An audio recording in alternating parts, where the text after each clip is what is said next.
Good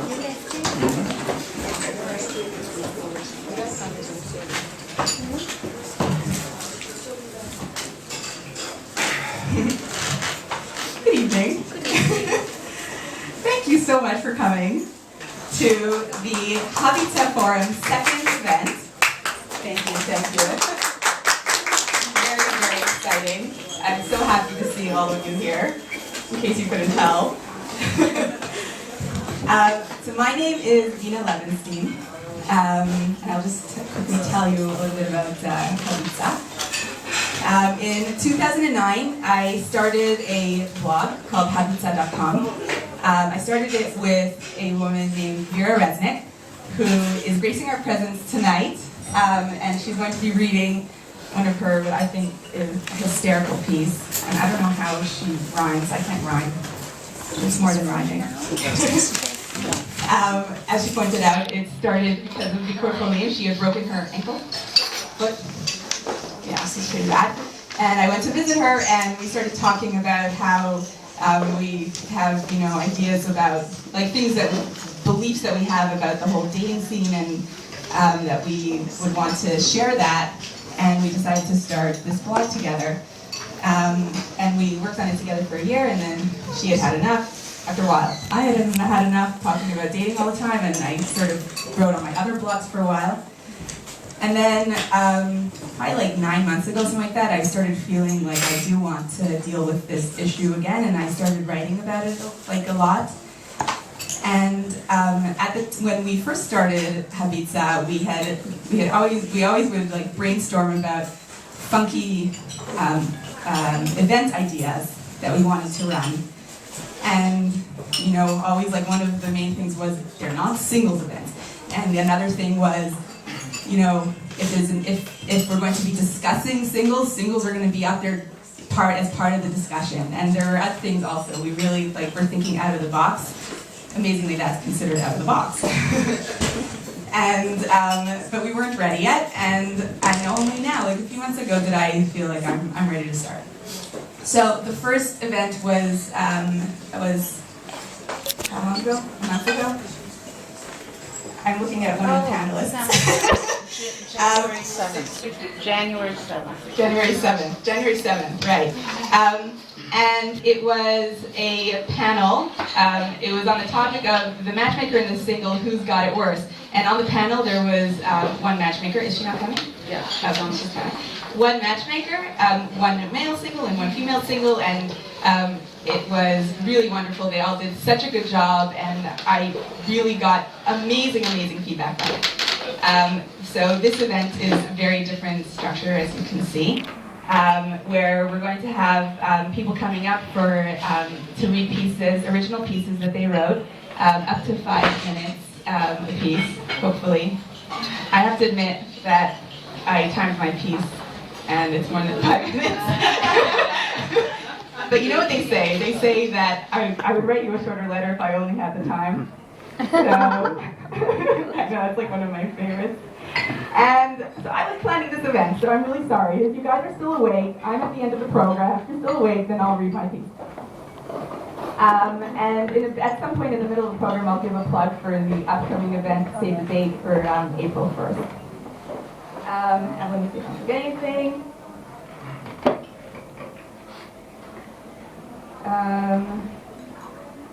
No, that's it for now.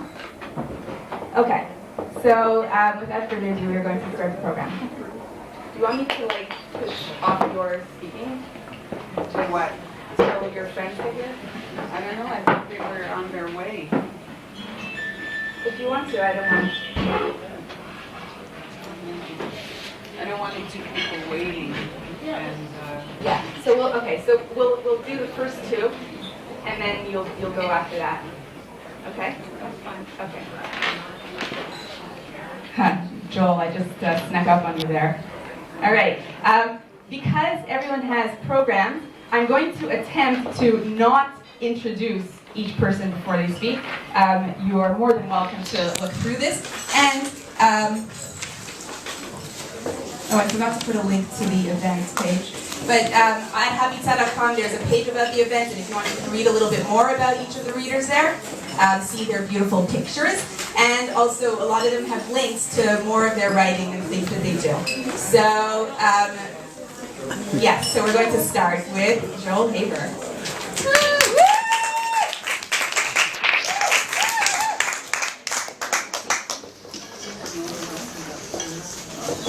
Thank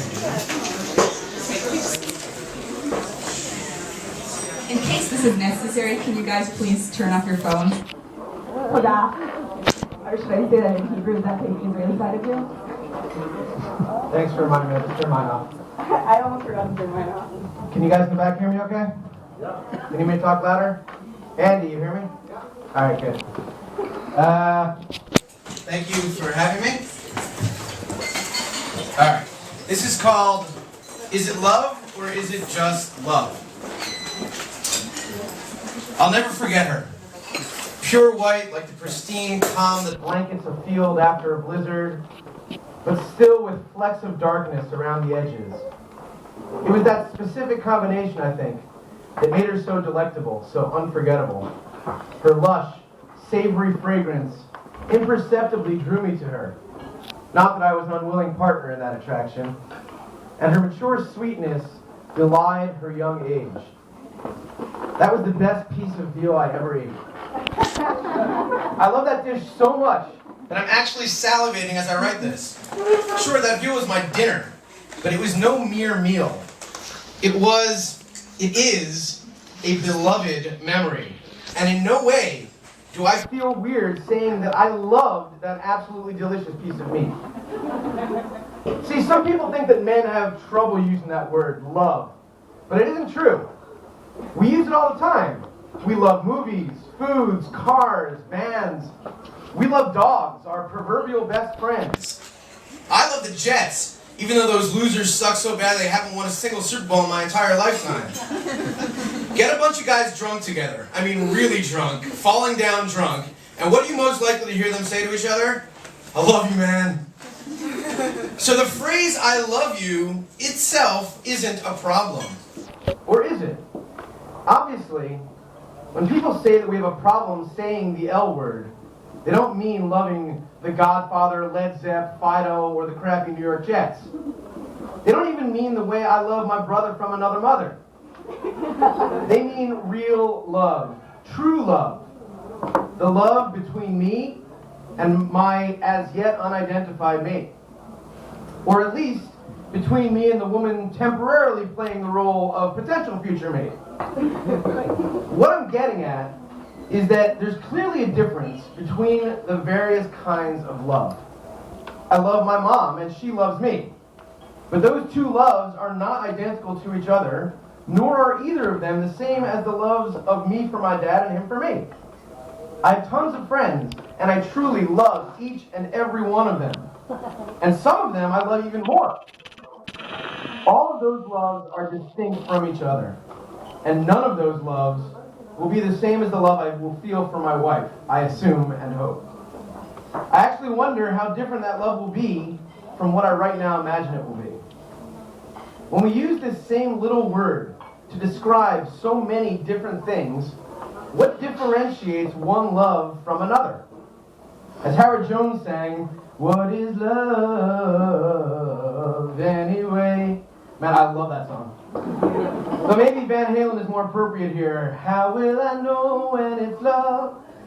People often ask if I know what I'm looking for. True, this usually comes from those who have already coupled up, wondering why I haven't yet. But that doesn't make it any less significant a question. If I'm looking for real love, I need to know what will make it unique. Some might answer that while you may love your friends, you will love your wife more. More? What's the unit of measure of love? The Valentine? I'd rate my love for juicy burgers at 75 puffy hearts and my love for hockey at 82. We don't quantify love. We can't. I don't have a greater amount of love for my mom than I do for Annie Hall. So maybe qualitative then. I won't love my wife more, I'll love her differently. But how so? How differently? More intensely? Possibly. More intimately? Well, yes, presumably, but not just that. More lastingly? I sure as hell hope so. But even that's an insufficient explanation because you can't really categorize the specifics of what makes one love different from another. Those were just vague adverbs. So how can I look for the love of my life if I don't know what exactly it will be? I can look for the woman with whom I'll create that love, but even that's impossible to know. I suppose that is the great paradox of love. We can never accurately identify what it is, yet we know we want it. And we search for it anyway, even without knowing if we'll ever find it. But let's be honest. This whole quasi-intellectual discussion is a load of crap, isn't it? You can't use your brain to figure out the heart. Love is not intellectual. Love is visceral, incomprehensible. You know that piece of veal I loved? I went back to that same restaurant lots of times, and yet I never ordered it again. I was scared that if it didn't live up to my idealized memory of that first piece, it wouldn't just be disappointing in itself, it would also retroactively diminish the love I had for the first one. I don't know if that was the right decision or not. Maybe there isn't a right or wrong decision in matters of the heart. Maybe we need to just keep trying different approaches until we get it right. Maybe I need to go back and order the veal again. Thanks.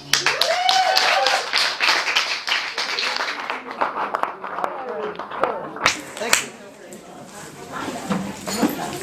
Excuse me, your chairs on the piece of paper. Sorry. Just give them a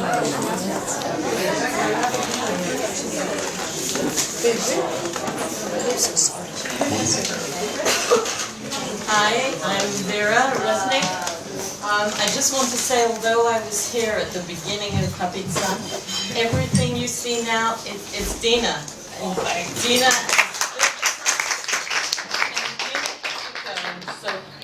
we had a lot of fun working on it, and I think somehow that trickles through the way we've got it now.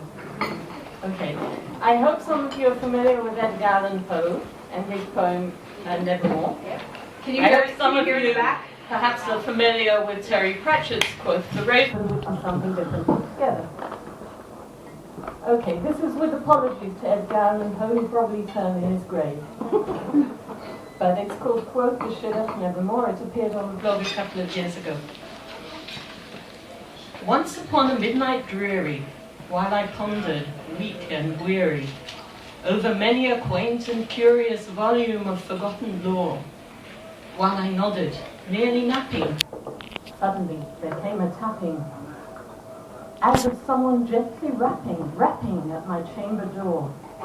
"'Tis some shidduch," I muttered, tapping at my chamber door, only this and nothing more. Back into the chamber turning, all my soul within me burning. Soon again, I heard a tapping somewhat louder than before. "Surely," said I, "surely that is something at my window lattice. Let me see then what thereat is, and this mystery explore. Let me figure out why the guy believes this window is a door. If it's a burglar, he'll hit the floor." Open here I flung the shutter, when with many a flirt and flutter, in there stepped a stately bloke, wearing suit and hat as of yore. Not the least excuse made he, not a minute stopped or stayed he, but with mien of yeshiva bocher, headed for my chamber door. Actually, that's not really yeshiva bocher.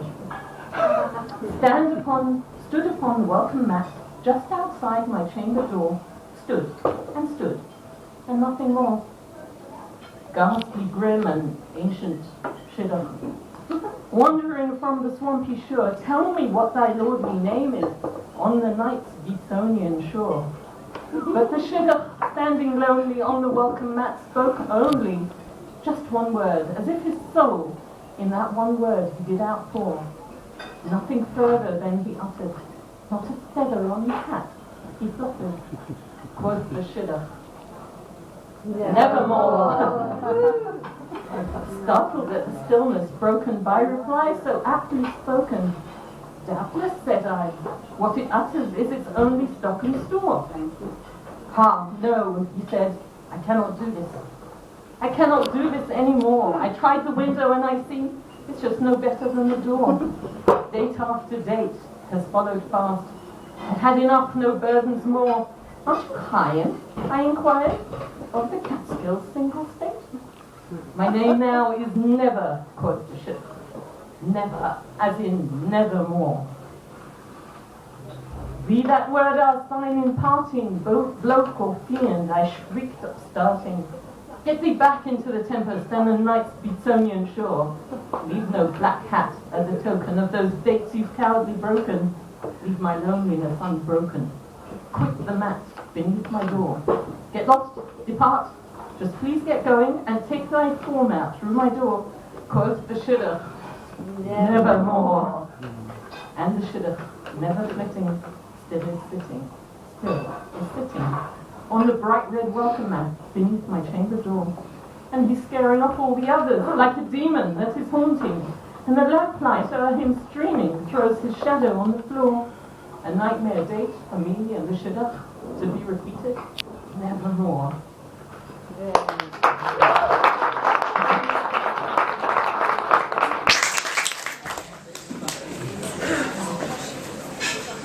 All right, so you might think that I planned this event in February because it's the month of Valentine's Day, but it's not the reason. The reason I did it is because I planned the date of this event around my grandmother. My grandmother is the most romantic person I know, as I always put it. And I immediately asked her if she would be willing to write a piece, especially for this event, about her love with my grandfather. And she agreed, which is really wonderful. And I'm very, very honored that she's here tonight to read for us. And so, did I forget anything, Bobby? No, just the title and the title. Oh, yes. The title of this piece is My First Love.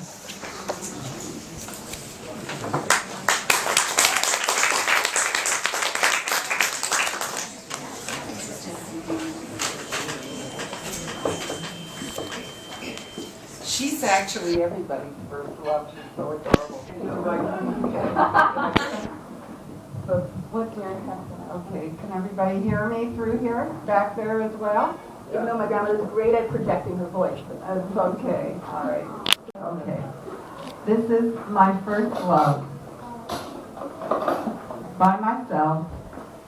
And I owe a lot to Deena because she always thought that Zadie and I had the most romantic love ever. Okay? I'm going to quote first from one of my favorite authoresses. She was Elizabeth Barrett Browning. She was a Barrett and then married her love of her life, Robert Browning. This is what she said to her late husband, Robert Browning. How do I love thee? Let me count the ways. This is what I often said to my late husband, Rabbi Feivel Rosenzweig, who was the late grandfather of your hostess, Deena Levenstein. Feivel was the first love of my life and the love of my youth, the father of my children and the grandfather of our grandchildren, Belia and Laura. When I first met Feivel, I was a very fun-loving, athletic, and very sociable girl with a job I loved where I was very respected. I fell in love with Feivel at first sight and eventually chose to devote my life to him, which meant giving up my familiar life in Toronto with my family, my friends, my grandparents, everyone, and leaving my job, which I loved, to live in Kitchener as the rabbi and rebbitzin there. That was quite a change, I'm warning you. Okay. We loved each other very much and loved our time together. We loved to sing at the Shabbos table every week of Shabbos, just to sing at the Shabbos table, even when the kids came along.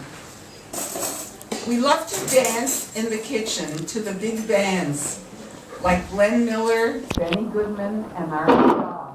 And even though I was a Rebbitzin, I was big time Glenn Miller, Betty Goodman, and Artie Shaw. We also loved to recite poetry together every night if we could, during Shabbos and other times. Elizabeth Barrett Browning continued on with her beautiful poetry to Robert, which has always been an inspiration to me. I love thee to the depth and breadth and height my soul can reach when feeling out of sight. For the ends of being and ideal grace, I love thee to the level of every day's most quiet need, by sun and candlelight. I love thee freely as men strive for right. I love thee purely as they turn from praise. I love thee with a passion put to use in my old grief, and with my childhood's faith. I love thee with the love I seem to lose with my lost saints. I love thee with the breath, smiles, tears of all my life. And if God choose, I shall but love thee better after death. I'm sure everyone can see why I loved her poetry so much. It was just awesome. The love of my youth is gone, and I miss him. But I carry our memories in my heart. And I see his legacy in our children, our grandchildren, and our great-grandchildren. I know that I am deeply blessed to have had such a gift. I want to thank you all for listening. Thank you very much.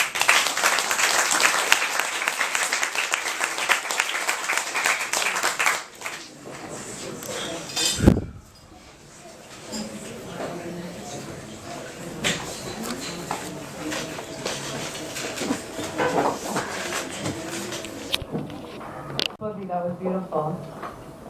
For those of you who don't know, I'm Deena's sister. I have 4 generations here: my grandmother, my mother, my daughter. Sit down now. Wait, you want to take a picture? No, video. Okay. This piece I wrote about someone who is very dear to me in my life. But as with many people who are dear to us, it's never simple. It's called If You Love Someone, Set Them Free. We met on Purim, a day of unexpected miracles. The first time his eyes met mine, I was dressed up in my devil's costume with my red glove, black straight skirt, devil's tail, and horns, trying to keep a positive attitude despite my feelings of emptiness, knowing that my kids were away and the rest of the country was celebrating. He asked me who I was. We exchanged details, and that's when it all began. I started to chat with him, hesitantly at first, but with time our trust in one another grew. He taught me about country music and Israeli singers. He taught me how to fight for myself and when to just keep quiet. He gave me the courage to face the fire and the love to heal when I got burned. He taught me how to neutralize my own pride and at the same time how to fight for what I cared for. He taught me about justice and negotiating and righting the wrongs in my life. I understood that he had lost his faith in mankind somewhere along the way, but I always trusted him. Why wouldn't I? He was a person who had no ulterior motives except to be my friend, to offer me support and to care about me. He shared his poetry with me. He broke my heart as many times as he patched it back together again. Sometimes he was mean. Not to me, but it still hurt when I saw it. He made me feel vulnerable and aware of my own weaknesses, and then at moments when I thought I was beyond salvaging, he reminded me about all of the unique things he saw in me. I taught him about love and family and happiness. I taught him about trust and friendship. I made him realize that not everyone in the world is bad. And then he set me free. Maybe it's because we try too hard to be who we are not.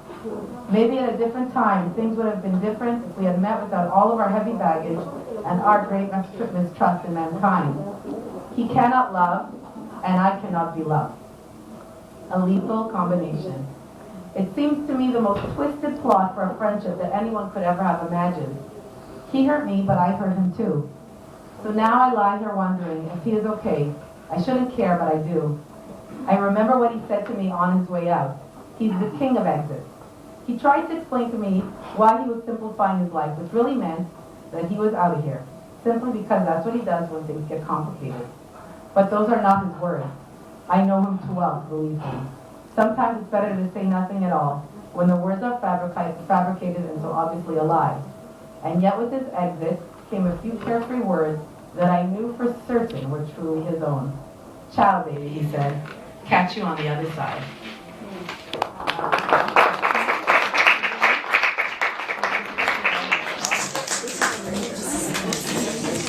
All right, well, one of our really special guests tonight is Ben Draymond. He's a local musician, and I also made sure to plan it right before my grandmother, right when Ben comes back from one of his tours in the States. And Ben is going to be playing two songs for us, one now and one in a while, in a bit. And then maybe at the end if we're up for it. So, Ben.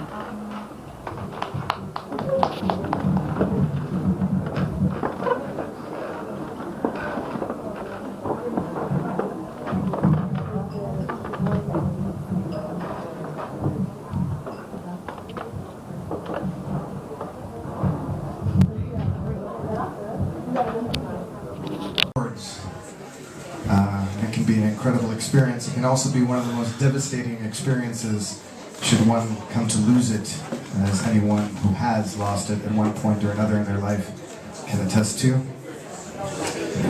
This song, next song called Would You Know Love, asks the question that many of us should ask of what you're prepared to do in order to obtain it.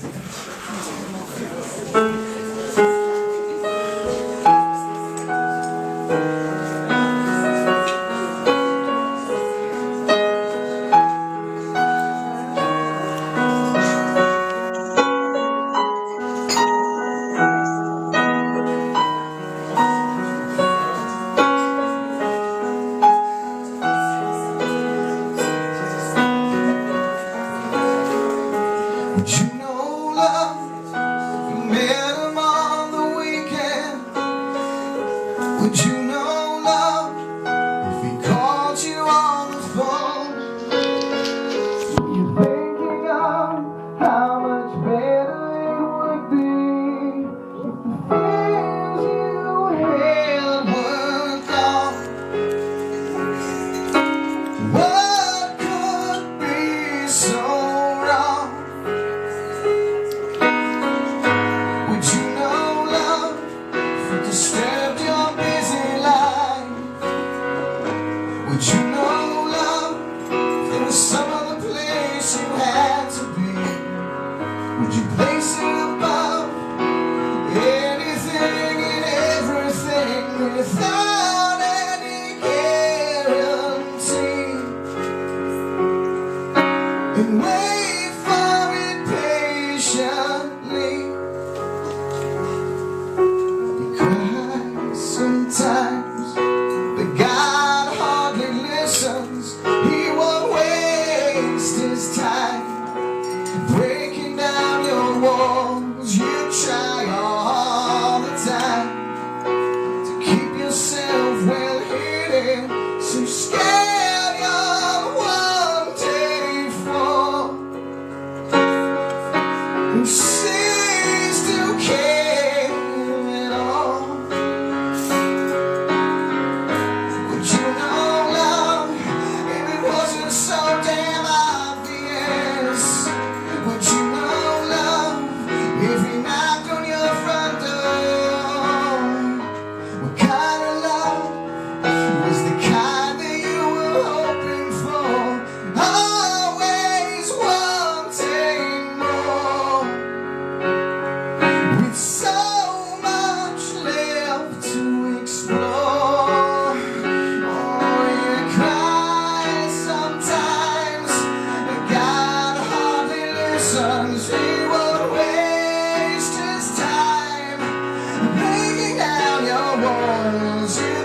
If love was all you had to find, would you know love if you could find the space?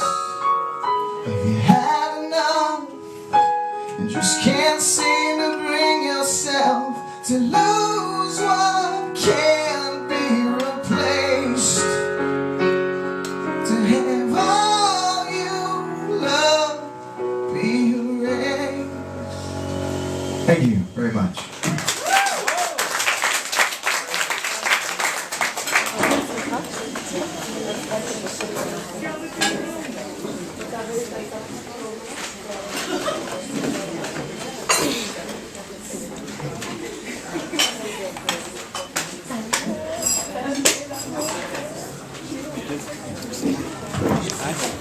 Wonderful.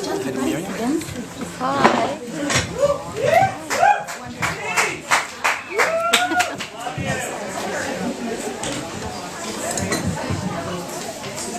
Hi everyone. Before I start, I just want to thank you all for coming out. This is a really special evening. And I want to thank Deena for organizing this. Call it Kavod again. You're on the best of us.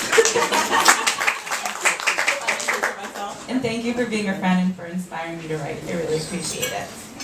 Okay. So my piece is called Monologue of a 76-year-old.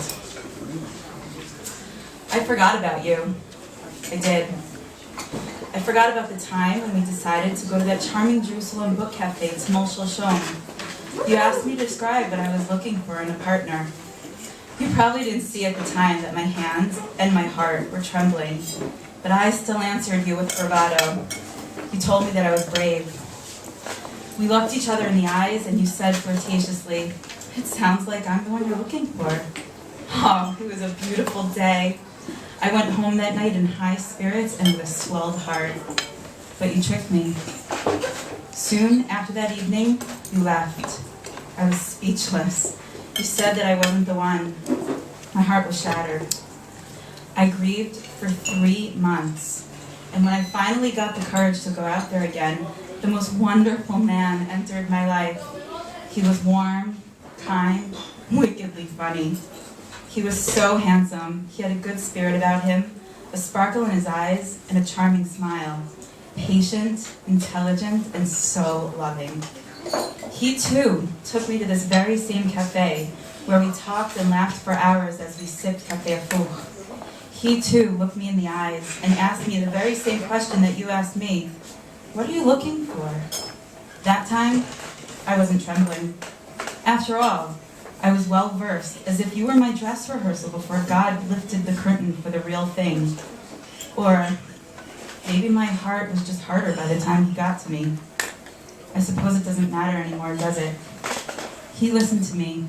He was strong. He had an open heart and cared. I felt that I could be myself with him, and he wouldn't run away.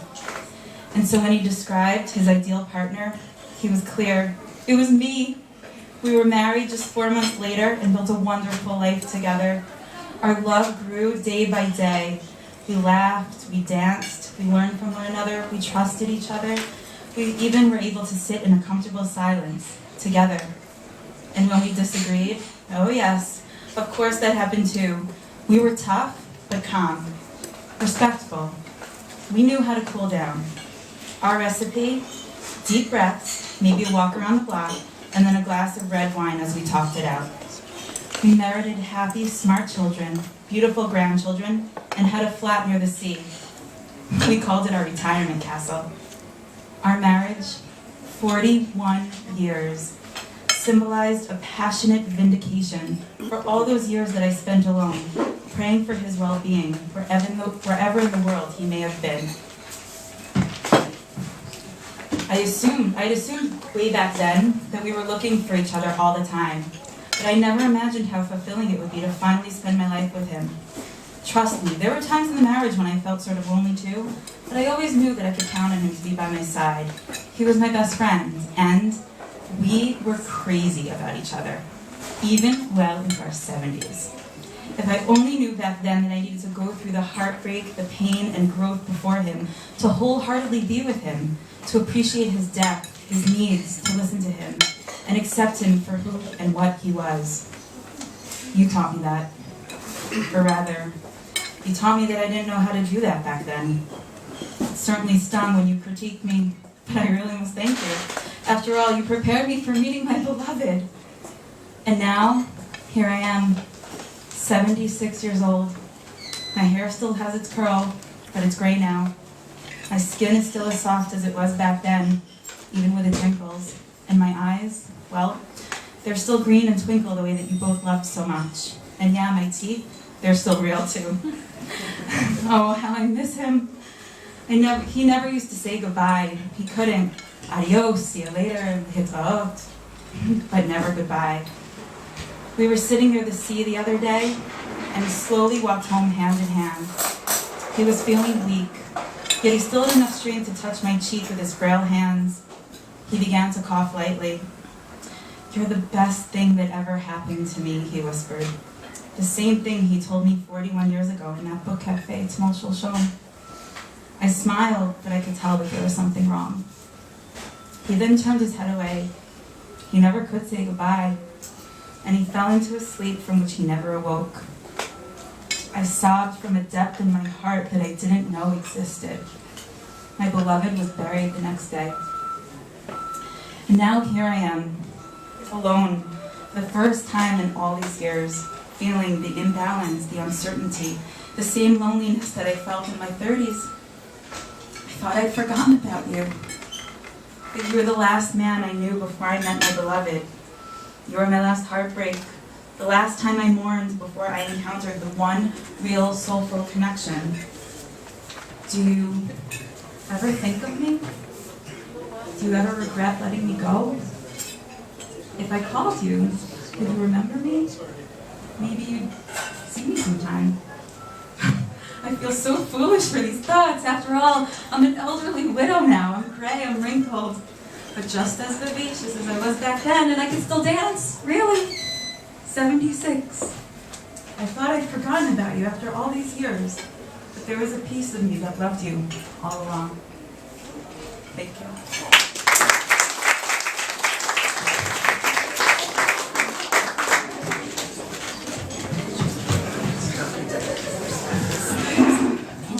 Effie, it's all yours.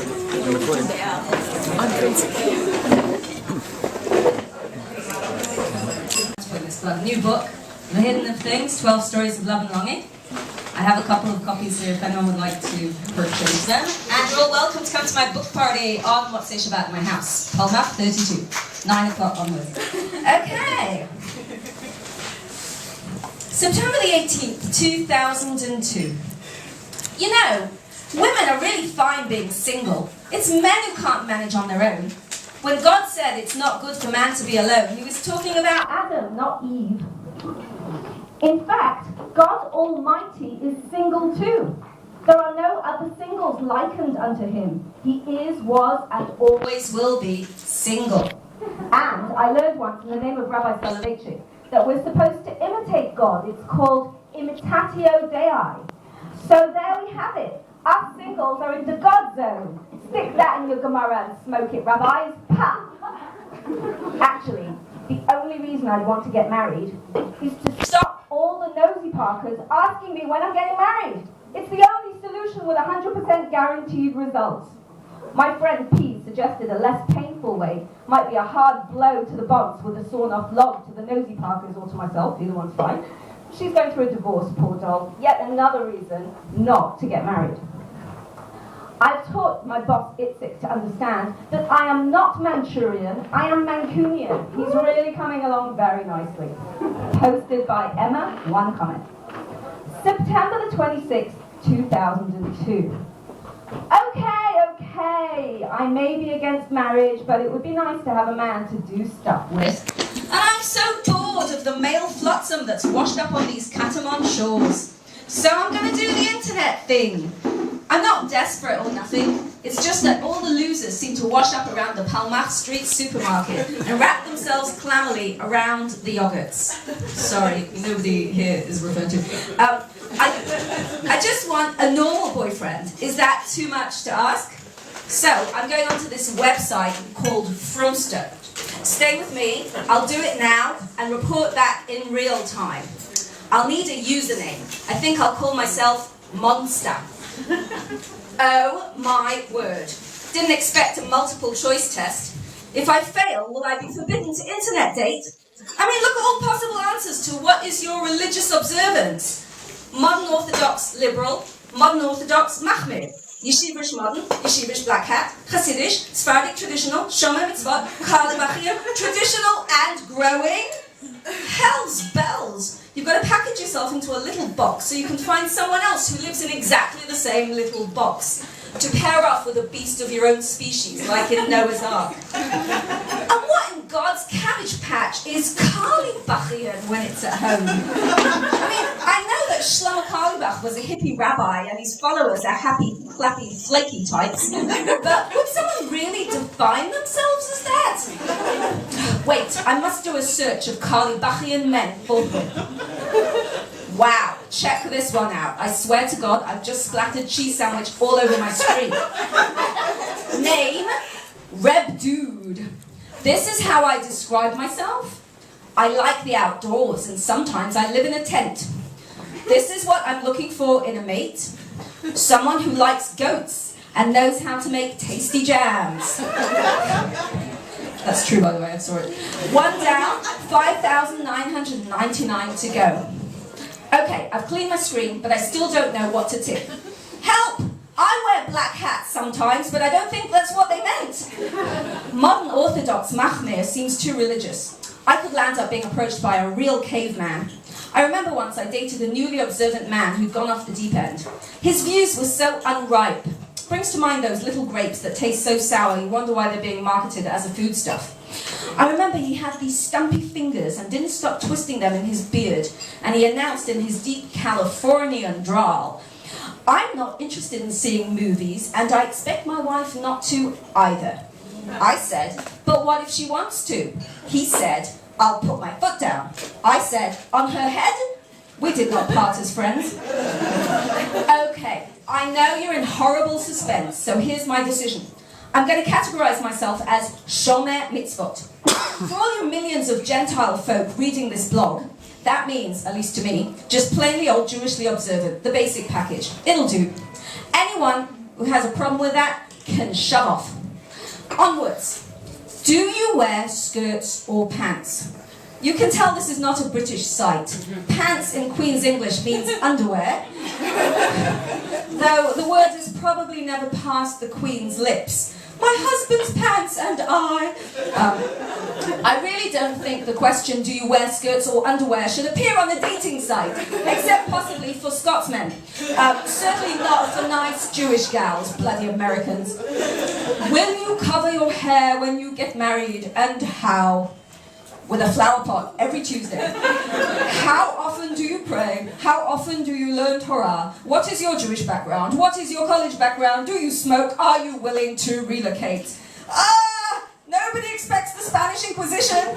When are these questions going to end? I still have to write my personal essay and I'm already completely knackered. This is worse than A-level biology with Mrs. Boyner.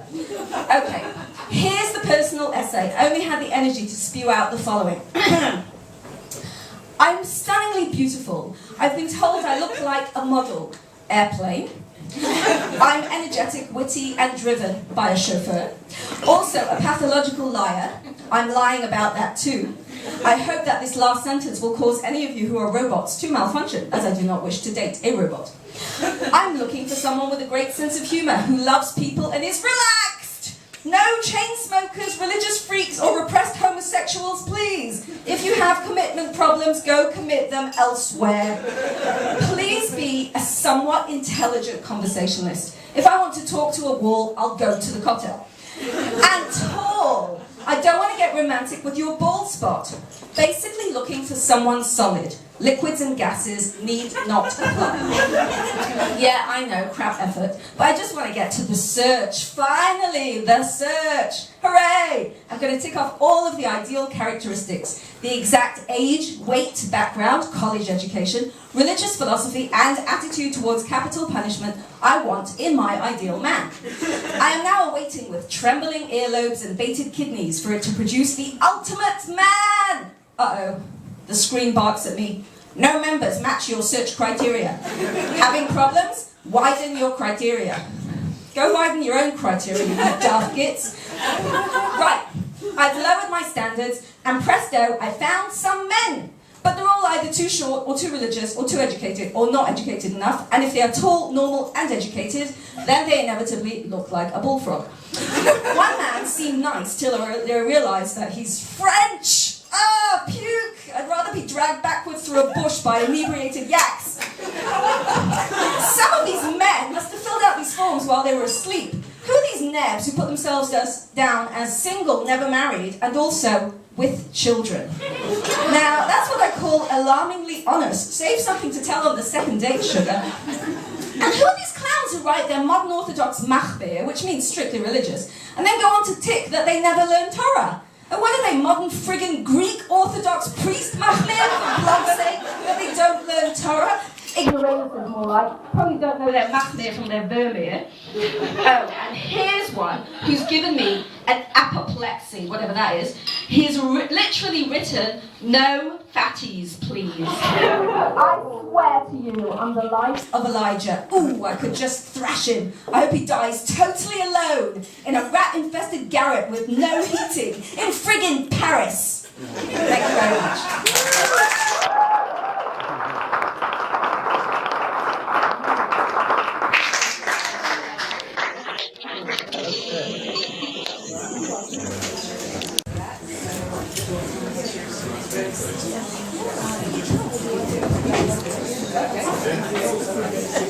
My name is Jonathan. This short story is fiction. Takes place at a wedding somewhere in Israel. And enjoy. It's called The Single Guy. Hanui, the short, stocky, late 30s Israeli guy in an untucked white dress shirt, asked me over the blaring dance music.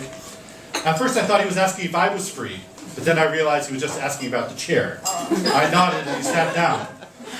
Ravak, he said, extending his hand, not to shake mine, but to reach for the Diet Coke across the table. Guy Ravak. I chuckled to myself. The English translation of his name would be Single Guy, or maybe Guy Bachelor, or Guy Singleman. So this must be the singles table, he sighed as he gestured at the 6 other temporarily unoccupied seats. I'm guessing all our table mates are younger, single friends of the couple, off somewhere eagerly awaiting for them to emerge from their private yichud room so they can dance up a storm. Obviously, this was not his first modern religious Israeli wedding, and he and I were well past the can't wait to dance with the groom stage of our lives. Nu, he asked after carefully surveying the room, what about the talent? Talent? The woman, the single woman, I got here late, but surely you checked out some of the bride's eligible friends during the chuppah, so what's the scoop on the talent? Oh, I said, squirming in my seat. It was separate seating, I mean really separate. I couldn't see any of the women, and as you may have noticed, the seating at the meal is also separate. Guy shook his head in disgust as he scooped some hummus with his bread roll and took a huge bite. Modern Orthodox weddings are getting more extreme by the year, he moaned. It's bad enough that the chuppah is separate, but the seating at the meal too? I'm telling you, after the main course, I'm out of here. What's so wrong with being separate, I asked innocently. Listen, he moved his chair closer to mine to be heard above the thundering music. You were brought up modern Orthodox Bnei right? I nodded. When your parents got married, everyone sat together at the chuppah, unless it was at a shul maybe. But here we are at some kibbutz event hall called Gan HaTukan or something like that, so that's no excuse. You and I grew up with mixed seating at simchas, right? Right. Okay, maybe we had separate dancing, but it was 2 circles, men and women, separated by a few meters. Not like this. He pointed in the direction of the dance floor. The bride and groom had just emerged from their yichud room, and the men were dancing in plain view, while the women were dancing behind a movable partition as formidable as the Berlin Wall. The women should have considered themselves lucky to still be in the same room as the men. I stood up on my tippy toes to try to catch a glimpse over the barrier. Stop it, Guy ordered. You're making a fool of yourself. You can't see anything. Trust me. I gave it one more try, adding a little hop this time. You better stop jumping, Guy warned. It could lead to dancing. He laughed to himself, recalling an old Jewish joke with that same punchline. I sat back down and turned to him. Look, maybe separate weddings aren't that bad, if that's what the families want. Shtuyot! Guy dismissed my comment as pure nonsense, pounding the table with his fist for emphasis. Okay, I'll give you the separate dancing and the separation at the chuppah. But what's so wrong with mixed seating at the meal? How are single guys like us supposed to meet single women if we're seated at the singles table with only other men? He had a point. Traditionally, weddings have always had some element of mingling. How could one wedding lead to others if single members of the opposite sex had no chance to meet? You know, it's the whole system that's the problem, the guy explained as he refilled his glass. When we were kids, not so long ago, we had co-ed classes throughout elementary school. Nowadays, many national religious schools in Israel are separating the boys from the girls in 3rd grade, sometimes even from 1st grade. At junior high, high school, Hester Yeshiva, and the army, and by the time you get to university, where you might actually get to sit next to a girl, you're already well into your 20s. Okay, but nothing. Guy was on a roll and nothing could stop him. You've missed your prime dating years. You spend the next decade going to singles events, speed dating, endless blind shidduch dates. You have a profile on every Jewish dating website known to man. You have dozens of single friends on Facebook, none of whom you've ever met in person. You end up renting a flat with other single people of your age and gender in Katamon or Givat Shmuel, and then where do you end up? Sitting at a same-sex singles table at some kid's wedding? I replied softly. Exactly. He raised his glass in mock l'chaim and took a long sip. And you know what today is? Guy asked. Thursday? No, I mean the Hebrew date. It's Tu B'Av. You know how many people want to get married on this date, the 15th of Av, on this so-called holiday of love? I'm invited to 2 other weddings tonight. In fact, I think I'll split soon and check out the next one. With any luck, they'll have mixed seating over there. A waiter brought over another pitcher of grapefruit juice and set it on our table. Who drinks that stuff at a wedding? Here's the thing about Tu B'Av, Guy began to lecture me as he adjusted his tiny knitted kippah. It says in the Mishnah there were no greater festivals for Israel than the 15th of Av and Yom Kippur, for on those days the maidens of Jerusalem would go out dressed in white garments and dance in the vineyards. I know that story, I interrupted him, picking up where he left off. And what would they say? Young man, raise your eyes and see what you choose.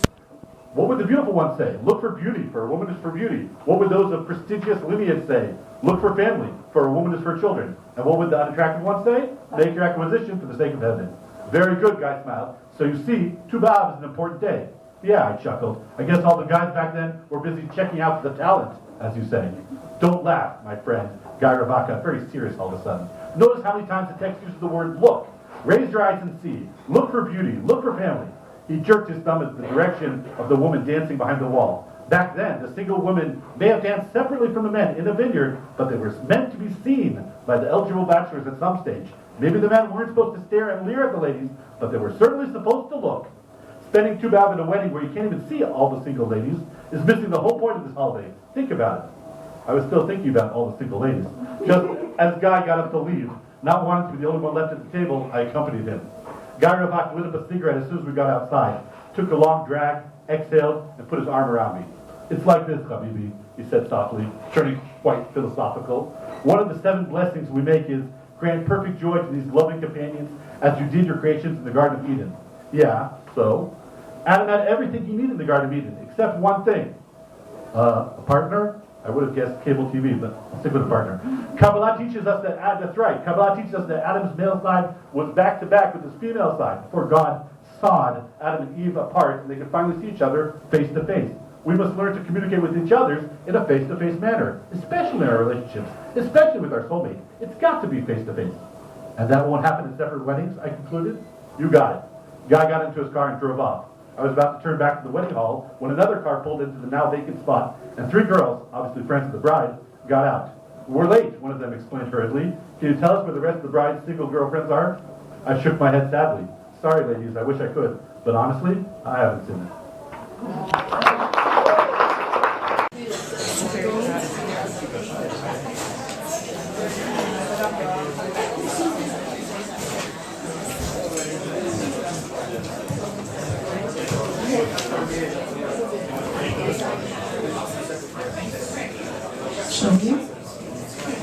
Thank you to my Israeli husband that came in spite of the fact that this is in English.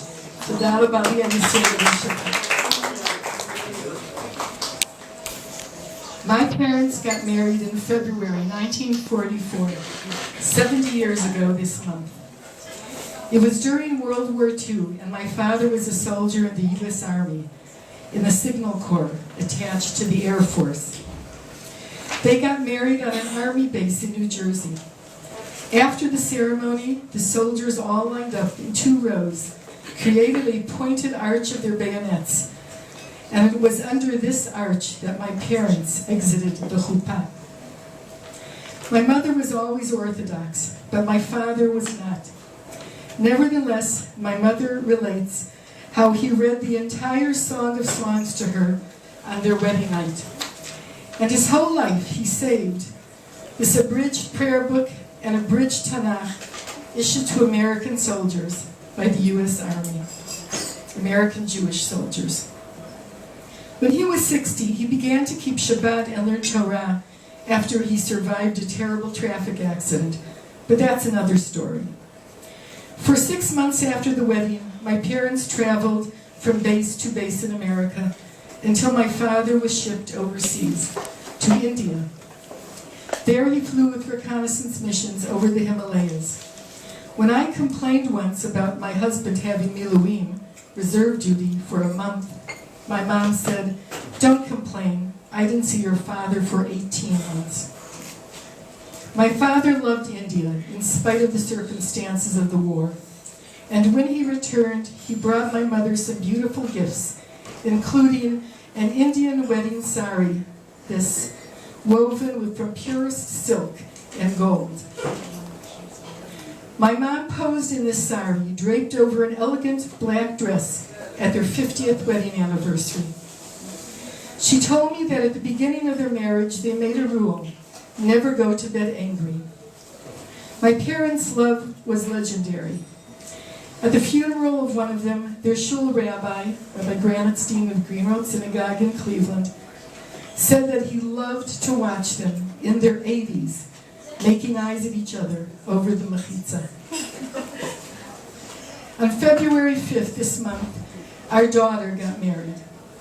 Before the chuppah, I adorned her bride's chair with the gold and silk sari my father brought my mother 70 years ago. My parents passed away more than 10 years ago, but I know their spirits were with us under the chuppah. As a matter of fact, the story gets better.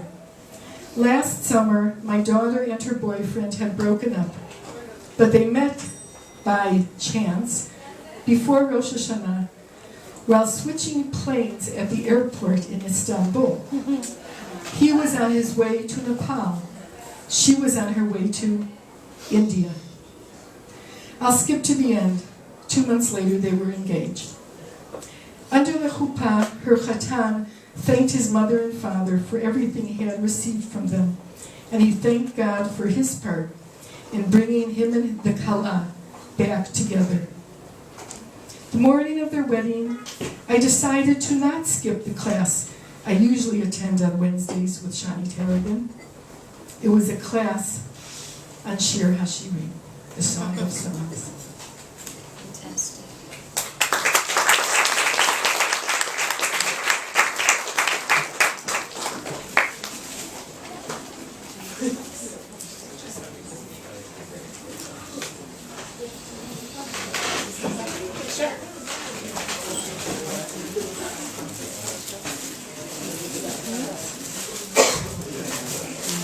I purposely did not define which type of love I was referring to, and so I got 2 submissions. One, in the end, my sister was going to read the love letter to her children, but you can read that on her blog instead. And Rachel Wanasek is going to read a different kind of piece.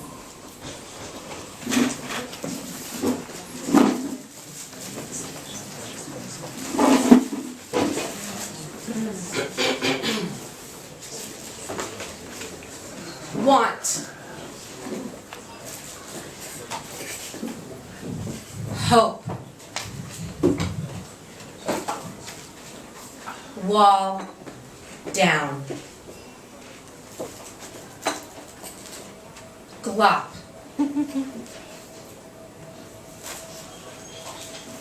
idea, blob,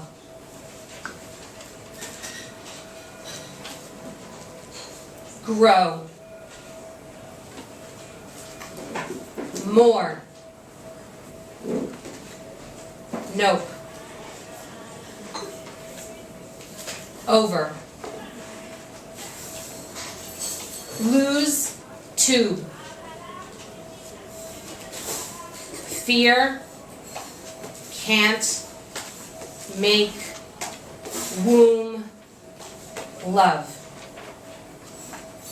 One more time with feeling. Want, hope, wall, down, glop, idea, blob, grow, more, nope, over, lose, tube, fear, can't, make, womb, love. Thank you.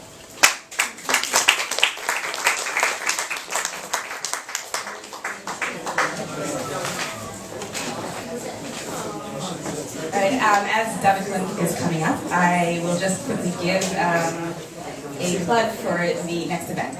So first of all, everyone, I hope everyone got the program, and if you didn't, you can. I have more. And on the back, we have save the date, and we also have a little bit about Habitza and Habitza Forum. So the save the date is April 1st. We're going to be having an event at the AACI. It's in partnership with the AACI and with Dr. Pessy Krause, who is sitting right here. Do you want to stand up for a moment so everyone can see who you are? That way also. That's Pessy Krause. I've actually brought a small paragraph about love from a book, if you want to hear. Very nice, very nice. So, I met Pessy in a very shared way at a conference about singles, which I attended because I think conferences about singles should have singles. So I go to these things. And we happened to sit next to each other, we hit it off, and I've spoken quite a bit with Pessy, and we always have a lot of fun together. And she's a psychotherapist who has done a ton of work with every stage of relationships, from what I understand. Singles, engaged, newly married, families. She's a psychotherapist. I think I said that. And so we're going to have an event on April 1st. People are welcome to submit questions, and then we're going to choose the questions from whatever you submit. And at the event, the person will present the question, and then we will have a discussion, that person and Pessy and I. So it should be really interesting. Anytime that I've spoken to Pessy, she's always insightful and positive, which is just two of the things, and I think that's why she has a lot to contribute. So read more about it here, and make sure to sign up to the newsletter, which is going around, and get it back to me at some point. And I also just want to say at this point, I want to say thank you to David. David is the owner of Tmol Shilshom, and he was willing to take a chance because he didn't know exactly how this would turn out, but he agreed to give us a chance, and I really appreciate that because this is exactly where I wanted to have the event. So thank you. David.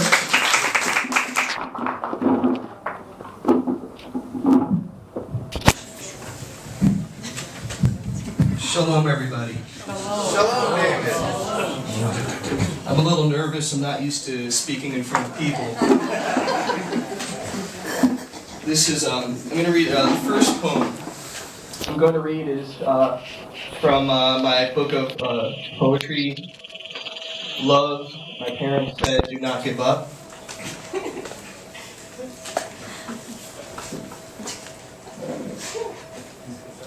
We broke up, but you still have my book. We broke up, You took my pot, so I cannot cook. We broke up. You have my shoes, you have my CD. We broke up. Please, give it back to me. Thank you.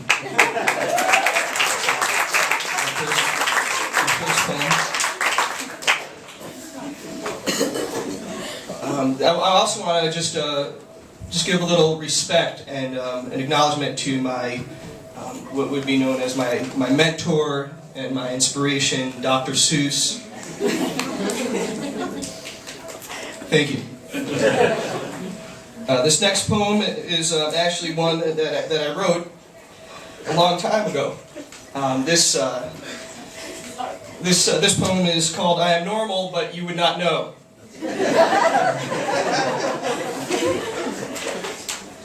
I knocked on your door at 3 a.m.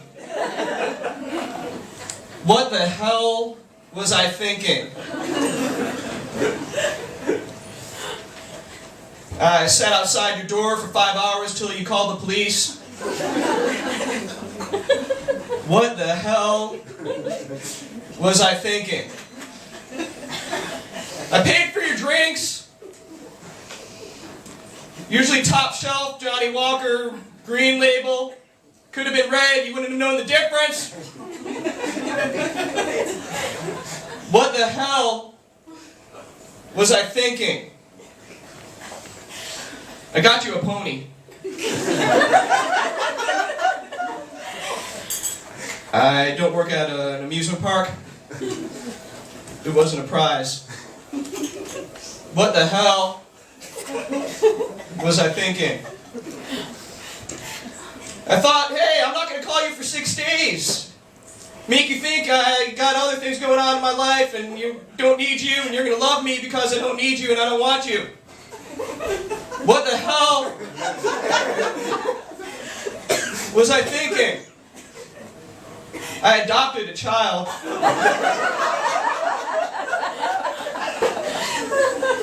You love kids. What the hell was I thinking? I thought you have a soul. What the hell was I thinking? Thank you very much, everybody. Thank you very much.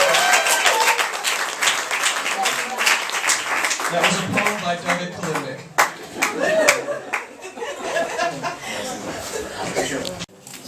One who always haunts me and represents love is Miss Havisham from Great Expectations. I don't know who's familiar with her. She's the woman that was stood up on her wedding day and is forever frozen in that moment in time. All her clocks are set to the exact time. She's still wearing her wedding dress. The cake is kind of rotting on the table, and she refuses to get past that moment in time. And I think for many of us, we're Miss Havisham in a very real sense. And because we refuse to get past that moment of time where we perhaps have a heartbreak of some kind, we fail to see what's in front of us. And your Bashir, to whoever it is, might actually be right in front of you if you'd open your eyes. This is a story of someone who didn't want to open her eyes.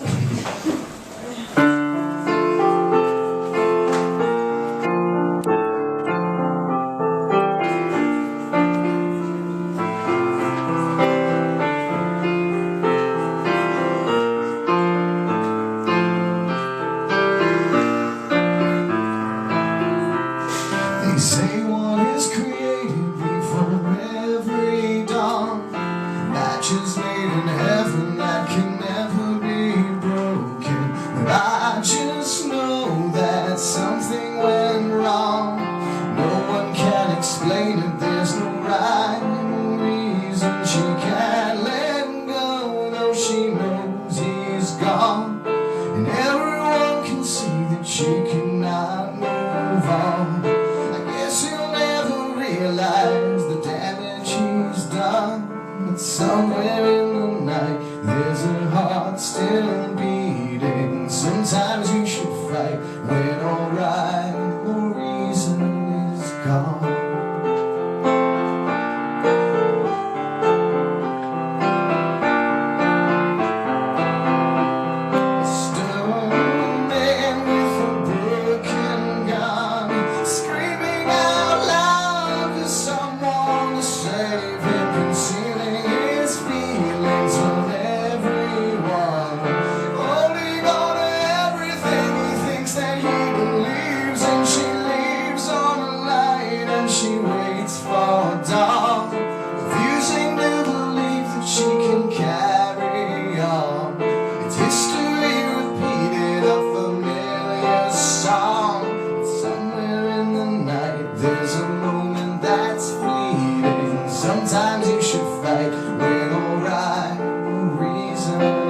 gone. Stubborn girl and the broken man.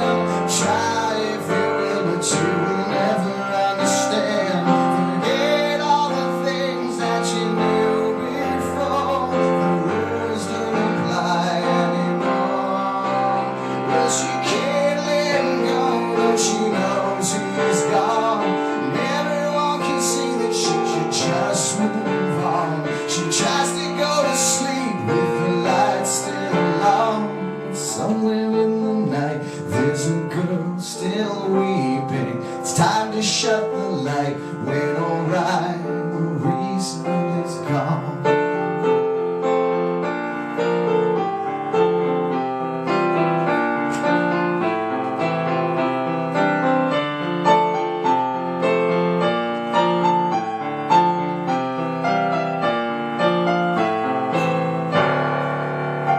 Thank you.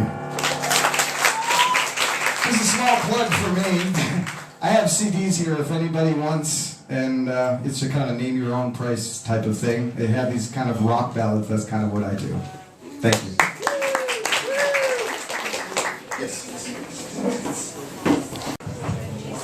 I definitely want Ben to play one more song at the end. I definitely.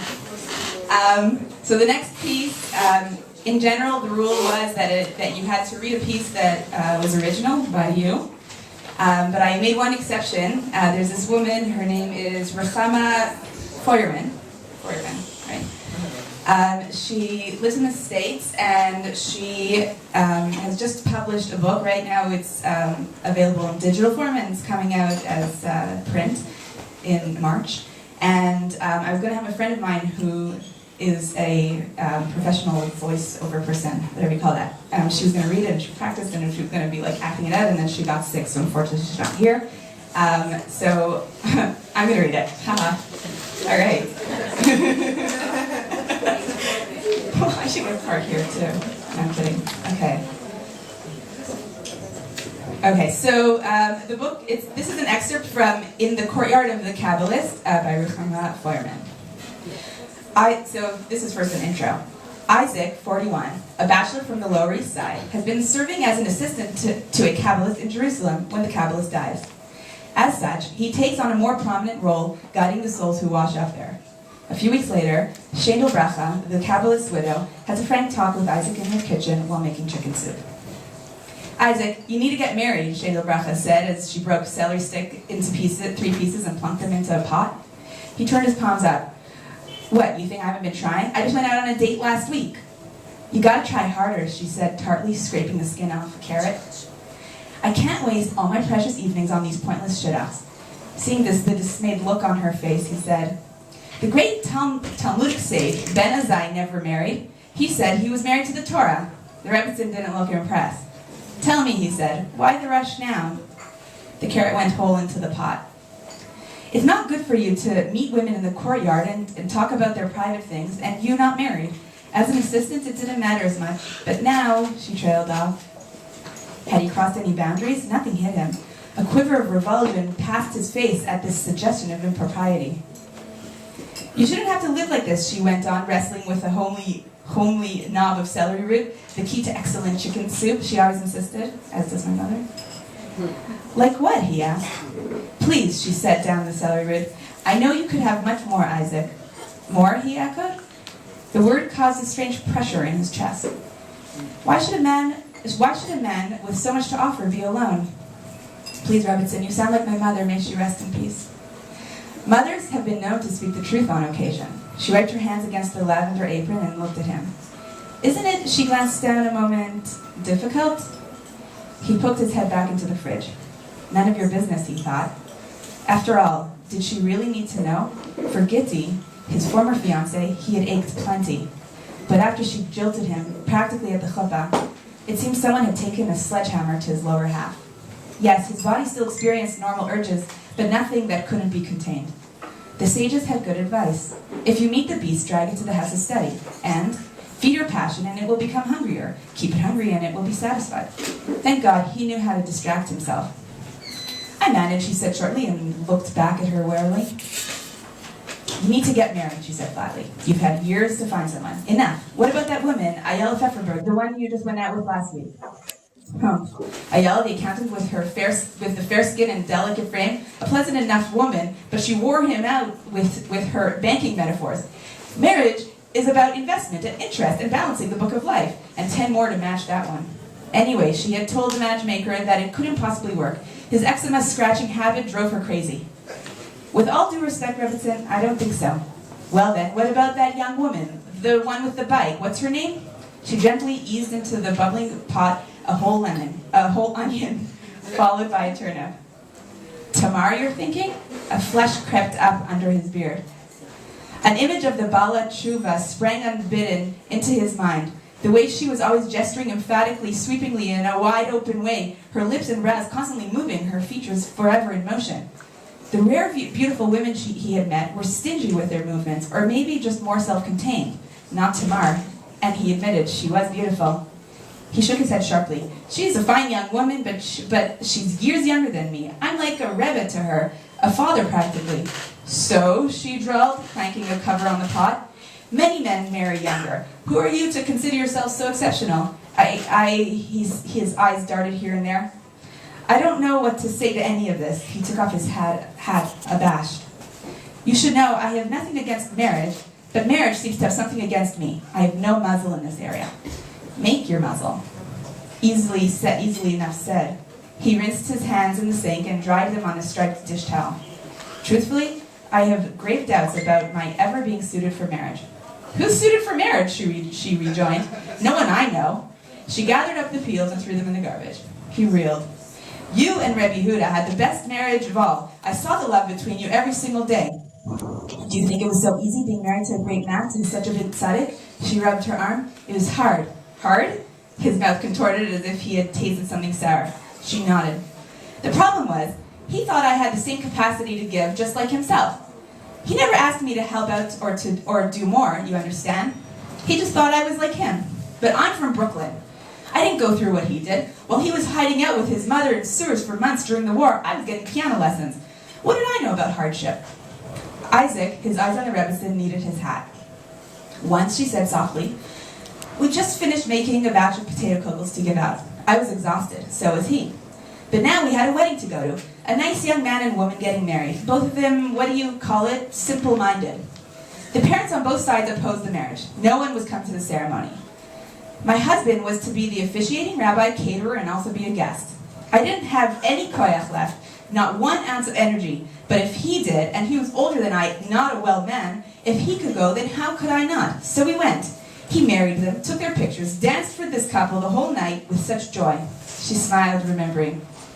I pushed myself to go, not because he asked me, but because he thought, she traced her brow with the light finger, he thought I was like him. He pondered this. Don't you miss him, he asked? Where after all were the tears? She smiled. Foolish Isaac. There are people who are dead while they're alive, and people who are alive even though they're dead. She paused. He's alive. I can practically hear him talking to me sometimes. His chest constricted with pity. Dead is dead, poor woman. On the website, you can get a link to her book online.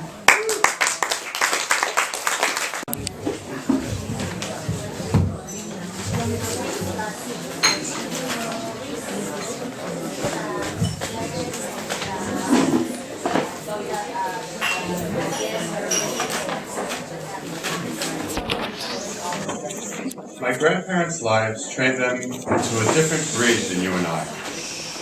At the age of 15, Saba, alav shalom, dragged his family across Nazi-occupied Poland to the Soviet border, where he was forced to cut trees in the frozen north to feed them. Savta, as she lived till 120, kept her faith under Stalin, surviving double pneumonia as well. They were both toughened by the experience. They met in Tashkent, Uzbekistan, where hundreds of thousands had fled the Nazis. The romance was quick, perhaps 2 weeks all told. They met, they argued, they fell in love. It would take another several years before they finally settled down in New York to raise a family. By the way, they never stopped arguing. Nowadays, and as we see from the many stories that have been told tonight, We conceive of romantic love as the only kind of legitimate or lasting form of affection between men and women. Butterflies, flowers, passionate kisses, impossible standards, and adopting a child, which I have to say is a new one for me. And other things not mentionable in this setting are an absolute necessity. But I'm not so sure that that's all there is. My grandparents loved each other very much, but theirs was a very different kind of love. It was the love of a family, of two survivors who were in every sense a team, whether raising a family, running an orphanage in a displaced persons camp in Germany, or anything else. Theirs was a love not of words or public displays, but of simply helping one another in a million different ways. My mother told me that when my grandfather passed away, my grandmother said, "I feel that I used to have a beautiful big vase, and now all I have are the people." I once read of a couple who had long since gone past the romantic stage and reached the stage of familial love. What that means is that their love had ceased to be constantly conditional on butterflies and had since become as natural and as unneeding in justification as the love among blood relatives, with the obvious differences. My grandparents' marriage was far from perfect. Few are. But I believe that at some point this is what they had. I hope and pray to find a person to whom I can rise to that level, and I hope on this for all of you as well. We will evolve past the excitement and anxieties of romance to the familiarity and comfort, and arguments, of course, of the family. Very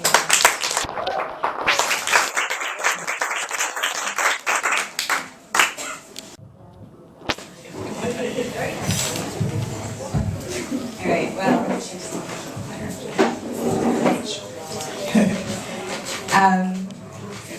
Okay, so I'm last person on the program, and then I'm going to have Ben come up to play one more piece.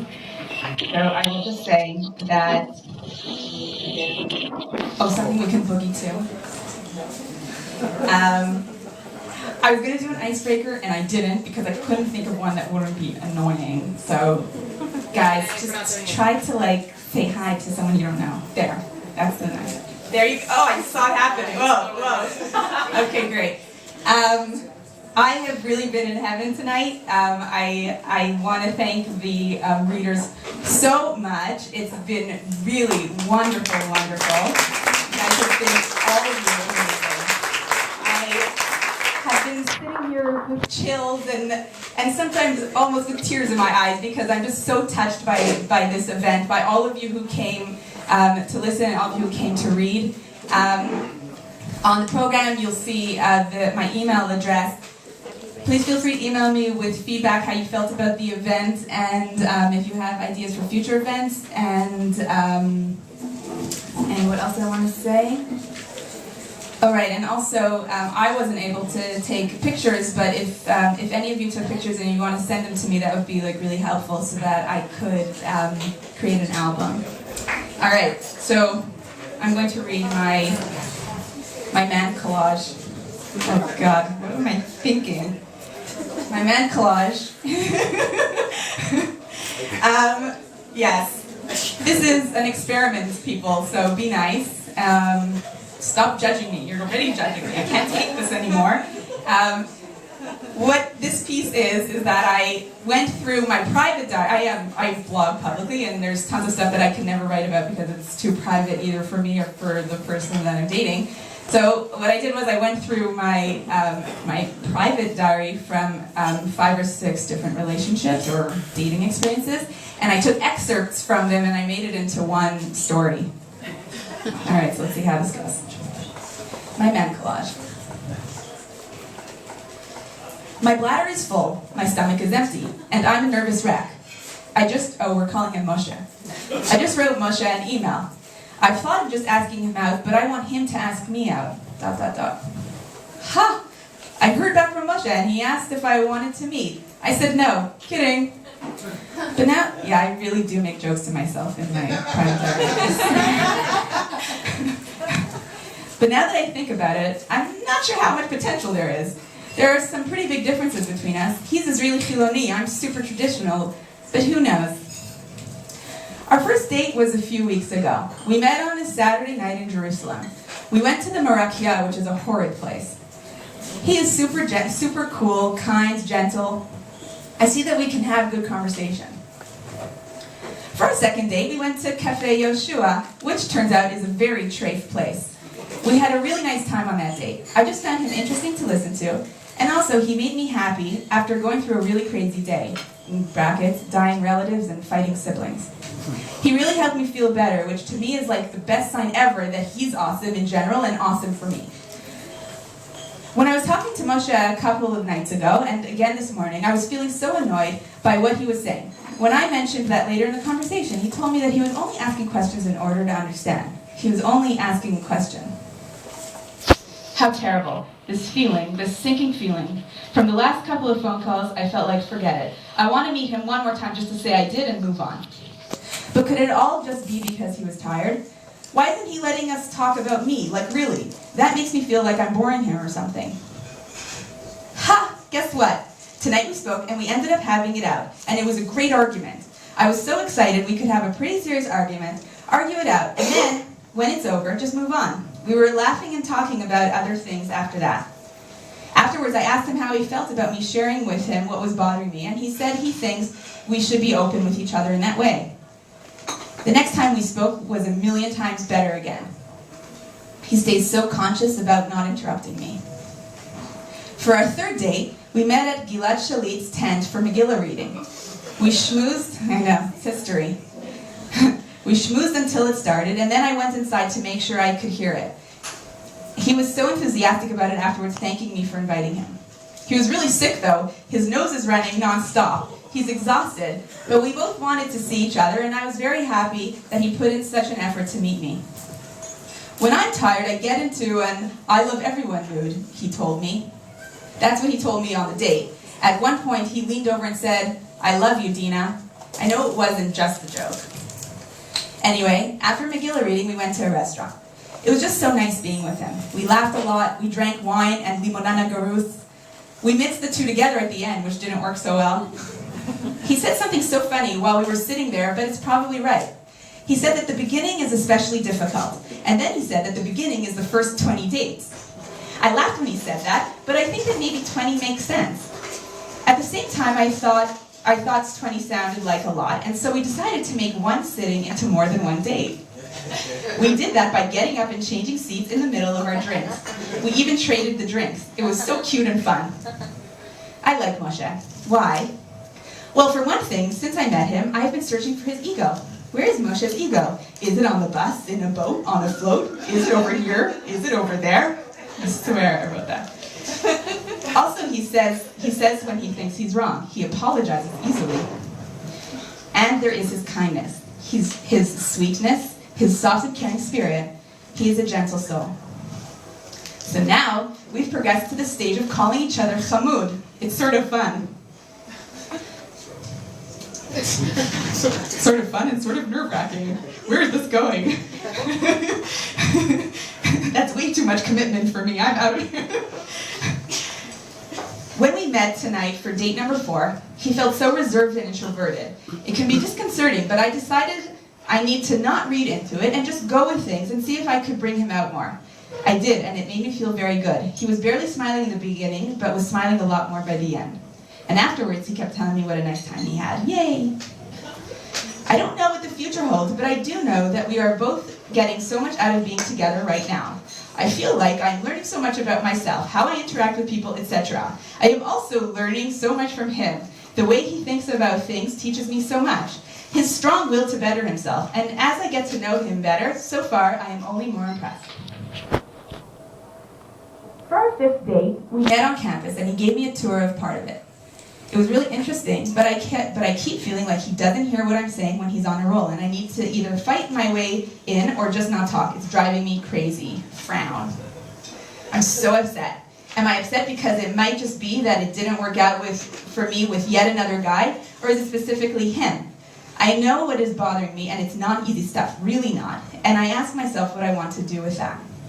Am I supposed to keep trying to figure out what it was that made it bad? What it was that made it good?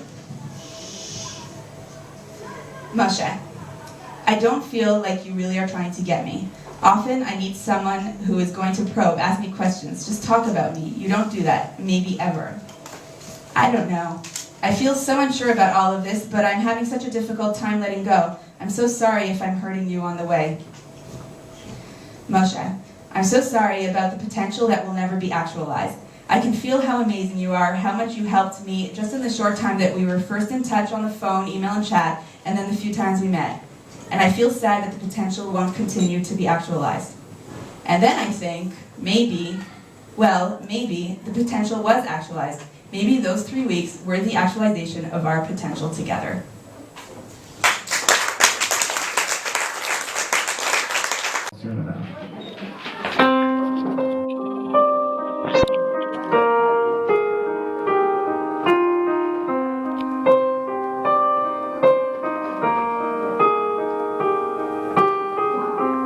Was a time I thought we could make it, to tear down walls I tried.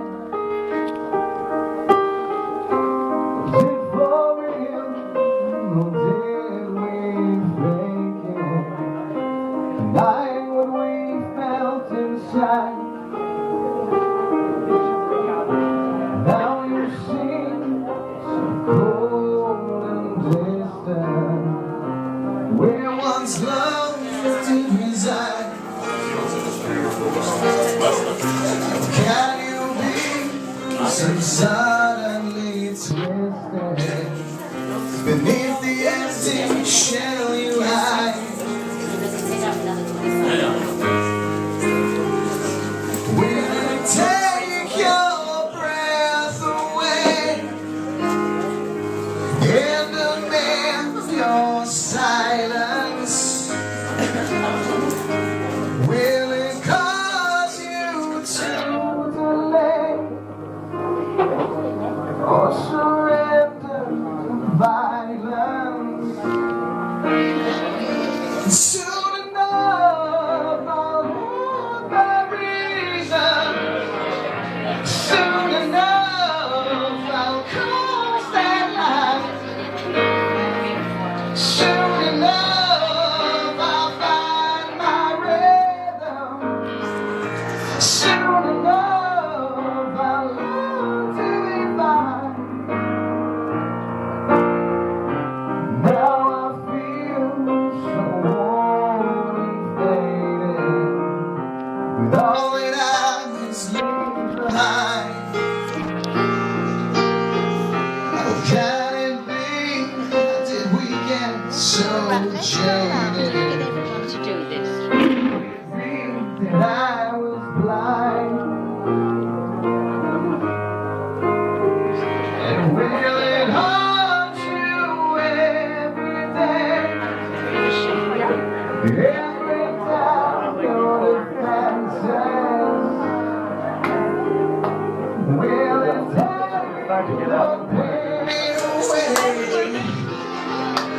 If you dull your senses. Soon enough I'll have my reason. Soon enough I'll cross that line.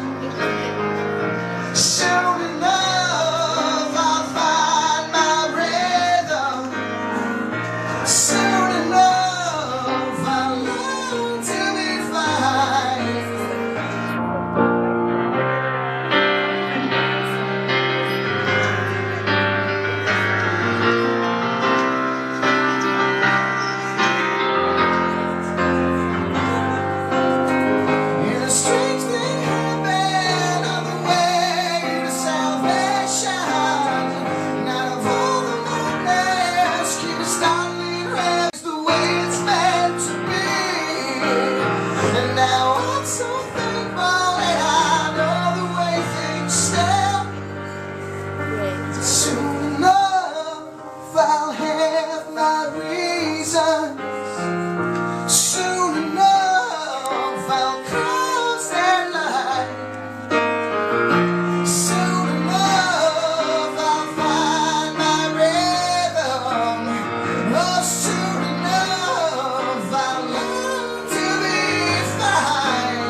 very much. Enjoy the rest of the evening. Thank you again so much to the readers and to Ben. Everyone has been so wonderful. I've been in heaven. Email me to let me know how you felt about this event and what else you want to see happen through Habitza. And also go to the website so you can learn more about the readers. They all have links, and including Ben and everyone else. Well, not everyone else, but a lot of them do. And that is it. Have a good evening. Thank you.